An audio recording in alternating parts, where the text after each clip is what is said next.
Kegiatan alam adalah aktivitas yang dilakukan di alam terbuka. Kegiatan alam identik dengan organisasi pecinta alam, di mana untuk menjadi anggotanya perlu melalui pendidikan dasar terlebih dahulu.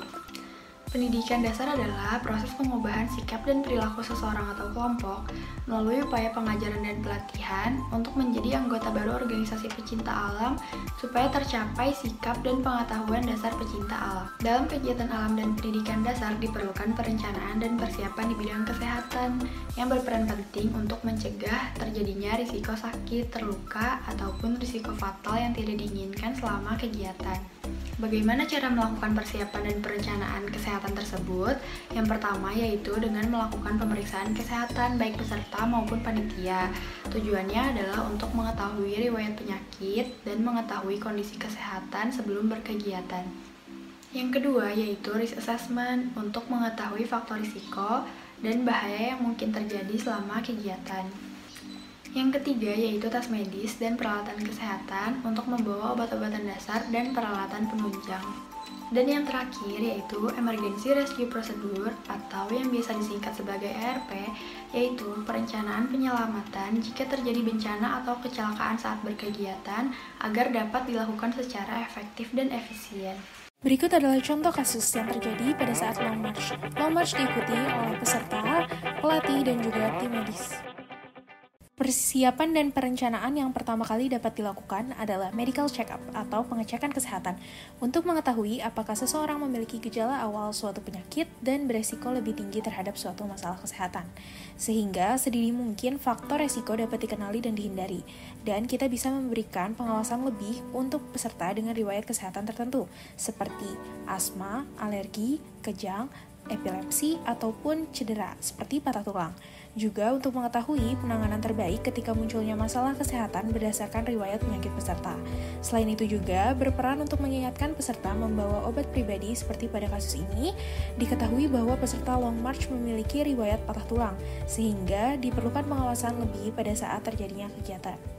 Persiapan yang dapat dilakukan yang kedua adalah risk assessment atau penilaian resiko, yaitu rangkaian identifikasi potensi bahaya dan resiko kesehatan yang mungkin terjadi selama kegiatan, sehingga dapat dicegah ataupun diminimalisir peluang terjadinya, dan dapat dilakukan penanganan yang cepat dan tepat apabila terjadi.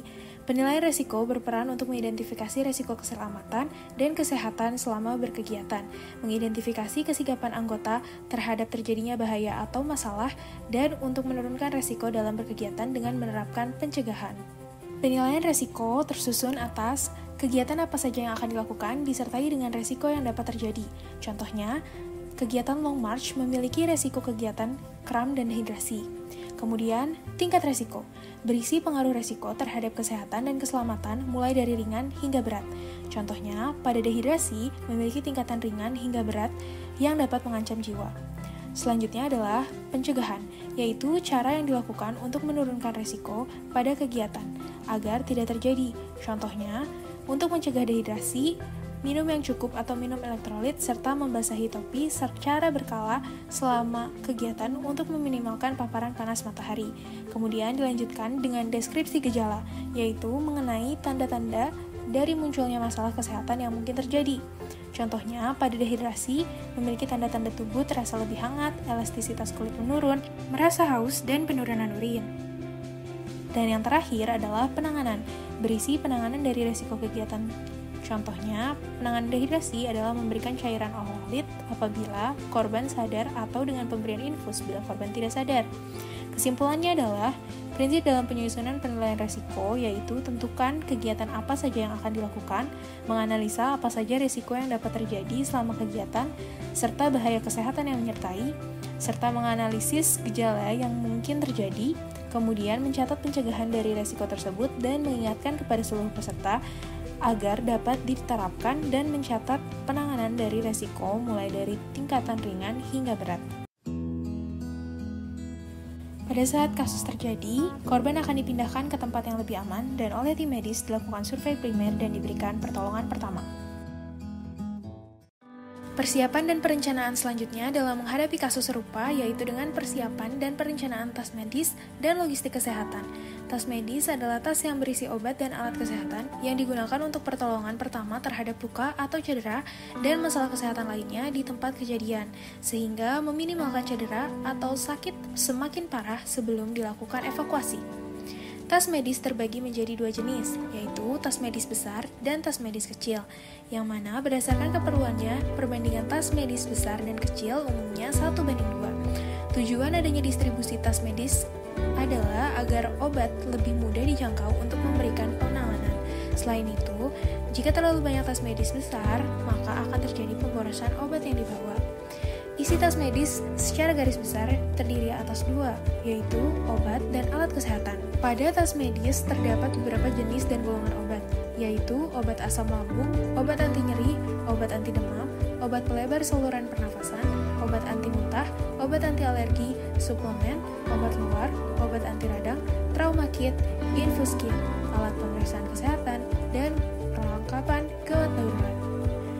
Perlu diperhatikan, pembelian obat hanya bisa dibeli di apotek untuk golongan bebas yang memiliki tanda lingkaran hijau, seperti paracetamol, antasida, molagid, dan juga oralin.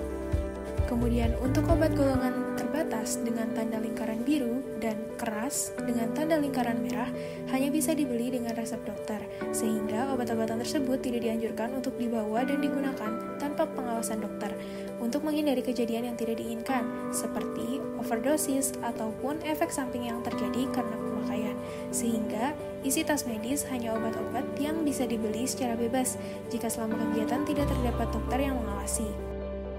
Terdapat beberapa faktor yang mempengaruhi isi tas medis. Yang pertama adalah jenis kegiatan.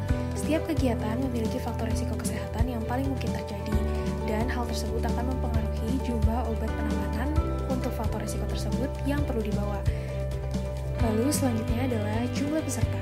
Semakin banyak peserta dan juga panitia yang mengikuti kegiatan, maka obat-obatan dan alat kesehatan yang dibawa pun semakin banyak. Lalu selanjutnya adalah durasi kegiatan. Semakin lama kegiatan, semakin banyak risiko kesehatan yang mungkin terjadi. Kemudian, jarak dari rumah sakit rujukan dengan lokasi kegiatan juga mempengaruhi. Semakin dekat tempat penanganan, maka kuantitas dan jenis obat yang dibawa semakin mungkin untuk dikurangi. Selain tas medis, terdapat logistik kesehatan, yaitu bidai, yang mana berperan untuk imobilisasi atau meminimalkan pergerakan pada peserta yang dicurigai atau mengalami patah tulang. Kemudian, tandu, yang digunakan untuk memindahkan peserta yang sakit secara aman dari lokasi ke tenda medis atau ke mobil evakuasi. Dan yang terakhir adalah tabung oksigen. Untuk tandu dan juga tabung oksigen akan disimpan di dalam mobil evakuasi. Setelah peserta dalam keadaan stabil, peserta akan dievakuasi menggunakan tandu dan mobil evakuasi menuju rumah sakit rujukan. Untuk hal ini diperlukan persiapan emergency rescue procedure. Hal pertama dalam pembuatan emergency rescue procedure yaitu dengan perencanaan jalur evakuasi. Hal ini merupakan proses berpikir untuk menyusun jalur sebagai penghubung posisi awal evakuasi dan posisi akhir evakuasi. Posisi awal evakuasi yaitu lokasi kejadian atau di mana mobil evakuasi berada, dan posisi akhir evakuasi merupakan rumah sakit rujukan. Tujuannya untuk meningkatkan koordinasi agar efektif dan efisien, meningkatkan kesiapan peserta bila terjadi kecelakaan, mempersiapkan kegiatan dengan minim risiko, serta memastikan kegiatan yang dilakukan sesuai dengan standar dan prosedur keselamatan. Selain itu, berfungsi sebagai prosedur evakuasi sehingga proses evakuasi dapat berlangsung lebih mudah, pelaksanaan evakuasi yang tepat guna dan terorganisir, serta menghindari terjadinya kelalaian saat proses evakuasi. Terdapat perbedaan dalam penentuan jalur evakuasi pada kegiatan medan operasi atau pelantikan dengan kegiatan bina jasmani. Pada saat pelantikan, kegiatannya umum dilakukan di daerah yang sulit dijangkau oleh kendaraan seperti di gunung atau di hutan, sehingga perencanaan jalur evakuasi diawali dari posisi kegiatan menuju ke titik mobil evakuasi, kemudian dari titik mobil evakuasi dilanjutkan menuju ke rumah sakit. Sedangkan untuk bina jasmani, kegiatannya berlokasi di tempat yang mudah diakses oleh kendaraan, sehingga mobil evakuasi akan ditempatkan dekat dengan lokasi kegiatan. Kemudian terdapat beberapa faktor yang mempengaruhi pemilihan jalur evakuasi. Yang pertama yaitu posisi rumah sakit rujukan, pemilihan jalan, kondisi jalan, dan keramaian pada waktu tertentu. Berikut merupakan contoh prosedur pembuatan rute. Yang pertama, kita harus menentukan lokasi kegiatan atau posisi mobil evakuasi. Kemudian mendata rumah sakit terdekat dengan fasilitas yang sesuai. Perlu diperhatikan dalam keadaan khusus seperti pandemi, disarankan jangan menggunakan rumah sakit rujukan COVID. Seperti pada contoh di samping, di mana mobil evakuasi berada di Jalan Boulevard Jenderal Sudirman nomor 1110 Tangerang dan didapatkan rumah sakit rujukan yaitu Siloam Hospital Lipo Village. Kemudian kita mendata jalur-jalur yang dapat digunakan ke lokasi rujukan dengan mobil evakuasi dengan memperhatikan jarak tempuh dan waktu tempuh. Kemudian kita harus melakukan survei jalur secara langsung supaya kita dapat mengetahui jalannya sulit dilalui atau tidak. Kemudian mengecek keramaian jalur berdasarkan waktu rangkaian kegiatan karena ada kemungkinan jalur mengalami kemacetan pada waktu tertentu. Selanjutnya, menentukan jalur evakuasi yang akan digunakan berdasarkan hasil survei dengan waktu perjalanan tercepat dan teraman. Selain itu, menentukan jalur evakuasi cadangan sebagai antisipasi jika jalur utama tidak dapat digunakan saat hari kegiatan. Setelah semua prosedur tersebut telah dilalui, maka kita perlu membuat data jalur utama, jalur cadangan, dan juga tabel data rumah sakit rujukan. Kemudian mencetak dan membawa dokumen tersebut saat kegiatan sebagai prosedur evakuasi. Berikut adalah gambaran tabel data rumah sakit yang memuat fasilitas kesehatan yang ada pada rumah sakit rujukan, yaitu pelayanan 24 jam berupa poli umum spesialis, kemudian UGD, laboratorium, ruang operasi, farmasi, radiologi, serta rawat inap. Hal tersebutlah yang merupakan perencanaan dan persiapan di bidang kesehatan yang bisa dilakukan oleh siapapun dan dimanapun. Kalau bukan kita, siapa lagi? Dan kalau bukan sekarang, kapan lagi? Ayo kita persiapkan kesehatan lebih baik lagi.